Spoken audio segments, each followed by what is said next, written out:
បញ្ចុះ40%រហូតដល់70%ហើយគ្រប់មុខតែម្ដង យ៉ា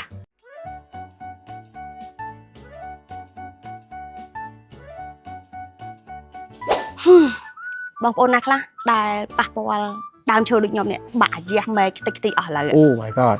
បាក់មែនណានេះបងប្អូនទាំងអស់គ្នាបាក់ ខ្យល់កន្ត្រាក់ម្សិលមិញហ្នឹងភ្លៀងផងខ្យល់ផង អូខេ អញ្ចឹង ហើយបាក់តែដើមឈើ យ៉ាបេះដូងខ្ញុំទាំងអស់នេះគឺអត់មានបានបាក់ប៉ះពាល់អីទេបាក់តែដើមឈើទេ បាទអូណែស្អាតណាស់ FK នេះណែថត behind the scene អូខេ ចូលមកដល់លើដំបូលហើយមានរឿងចង់ប្រាប់ បាទរឿងអីទៅបាទ ប្រម៉ូសិនភ្ជុំអញ្ចឹងសម្រាប់បងប្អូនចង់បានជាមួយនឹងគ្រាប់ពេជ្រល្អស្អាតណាត្រូវតាមតម្រូវការធ្វើជាកាដូជូនអ្នកម្ដាយលោកឪពុកថ្ងៃបុណ្យទានចូលបុណ្យភ្ជុំណាអាចមកដល់ទីតាំងស្តុកបាននៅខាងទួលពងរបញ្ចុះ40%រហូតដល់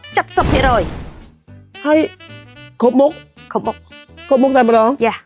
គ្រប់មុខអញ្ចឹងចាប់ពី40រហូតដល់70%តែម្ដងសម្រាប់ promotion